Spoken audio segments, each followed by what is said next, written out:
Hey guys, Sir Intruder here, back with another video. Today we're going to do a countdown project.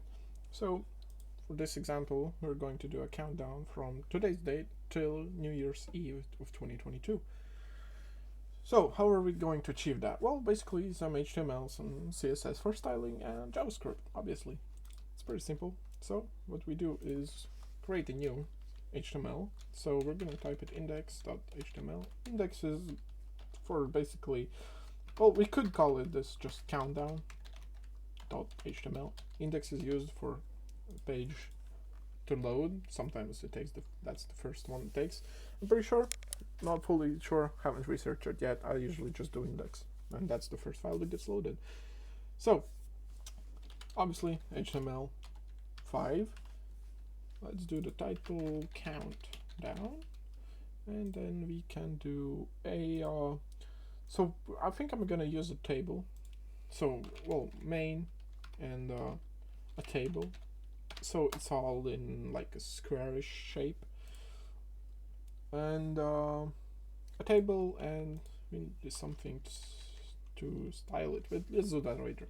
Let's do table rows. We're gonna need 4 rows because we're gonna have 4 times. So days, hours, minutes, and seconds. But here we're gonna do an H1 New Year's Eve. But this is gonna need a call span.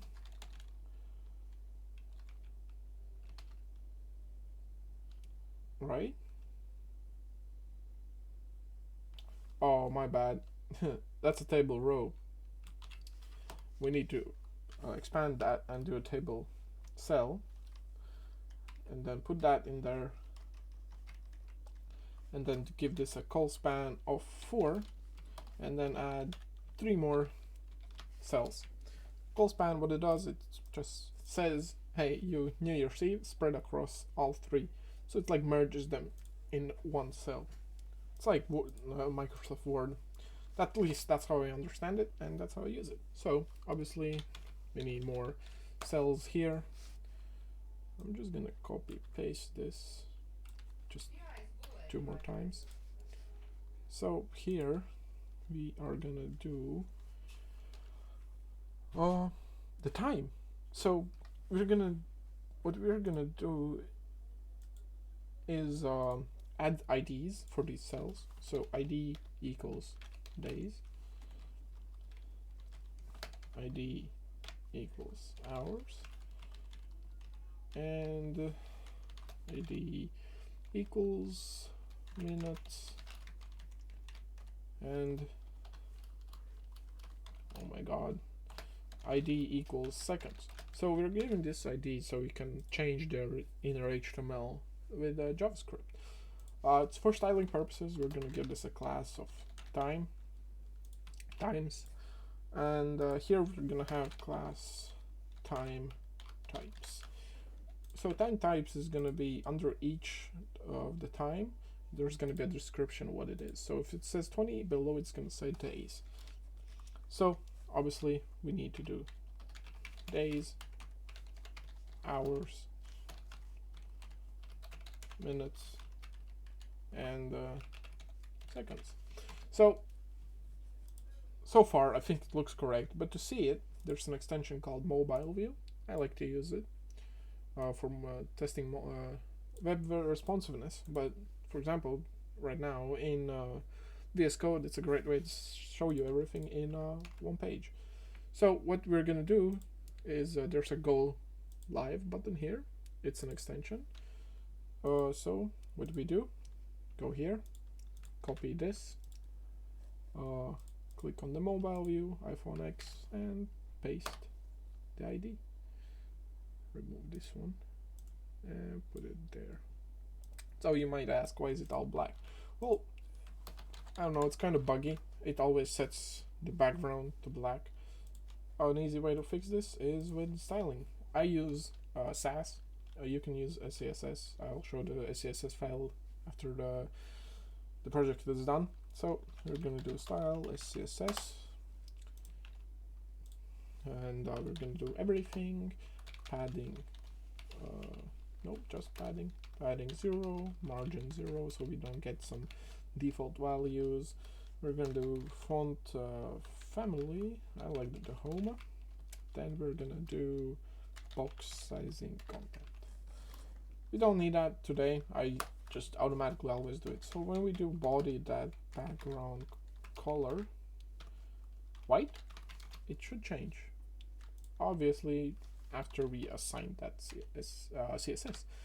So yeah, boom, it's white now. But white isn't really that, you know, let's say pretty.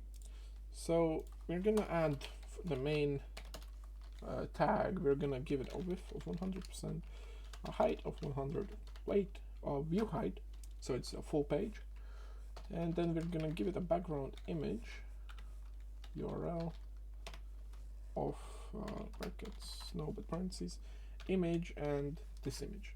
I think it's cool, but you see it's messed up. It's not the correct size. So what we're gonna do is do background size, background size, and cover. So that spreads it out nice and evenly. Okay, next we're gonna do a table, and we're gonna give it a padding of top like 25 pixels, so it's not at the top, and then obviously a width of 100%, so it spreads everything evenly out. Give it a color of white, so the black is hard to see on that background, and then we can do a text line center. So you're gonna see why. See, centered. It's way better. Next, we need to give those rows some font size. It's really small right now. So we're gonna do font size 20 pixels. Yeah, that's better. I realize what we are missing. There should be times in here, which is here. 0, 0, 0, 0. That's just for styling purposes, so we can see how it looks. It's gonna have actual values in there with JavaScript. So the cell size, we have 4 times. So 100 divided by 4 is 25. Give it a width of 25%. Centers out evenly. So that should be it for the cells. We can do times for the class times, and we can do it font size, let's say 40 pixels. Yeah, that's pretty big.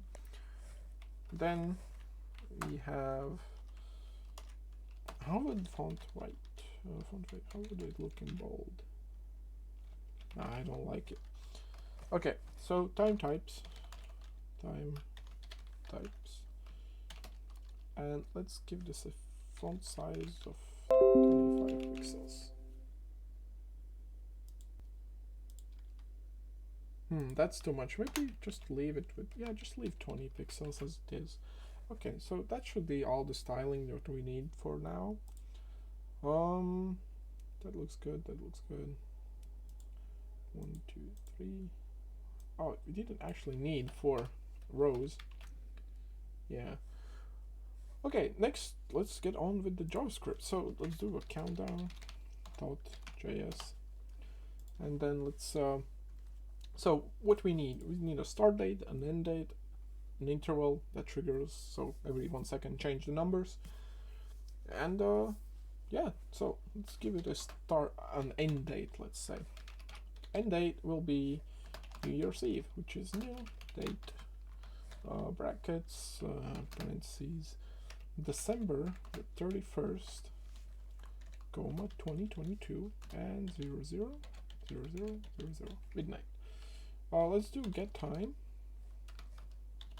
to get it in milliseconds, and then function, let's do just, countdown.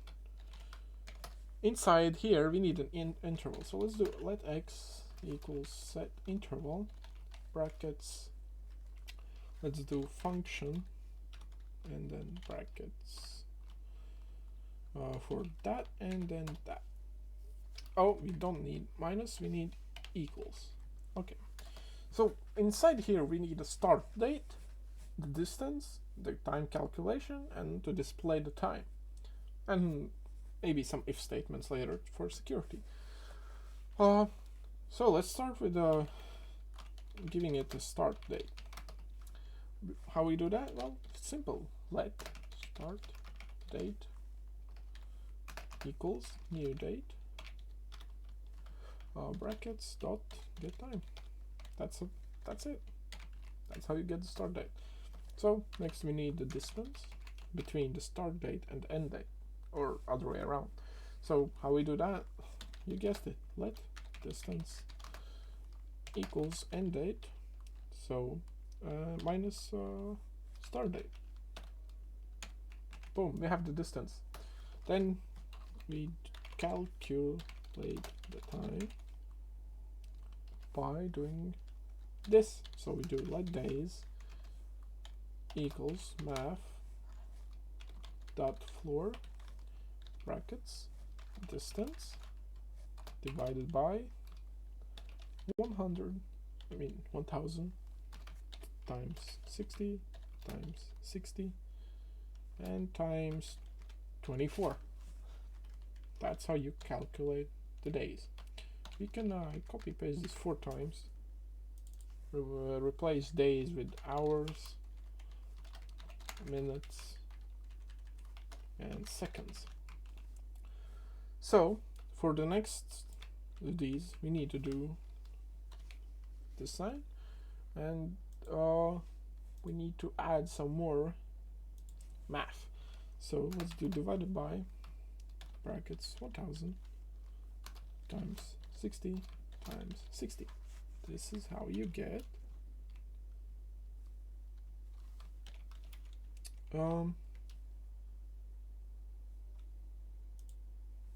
we are missing a bracket. Okay, that's how you get hours. Then what we need to do next is add a bracket here. We do divided by 1000, but instead of 2 60s we do only one, and bracket.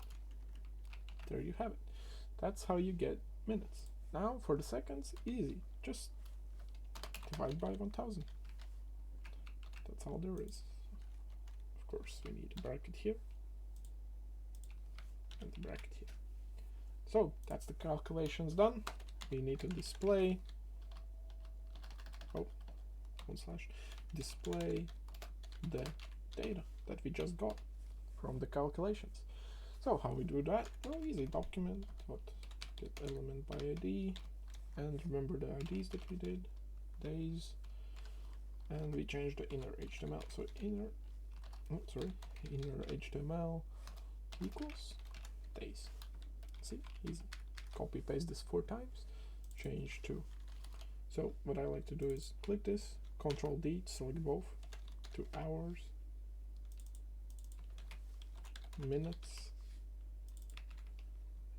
and seconds. That's how you display the data.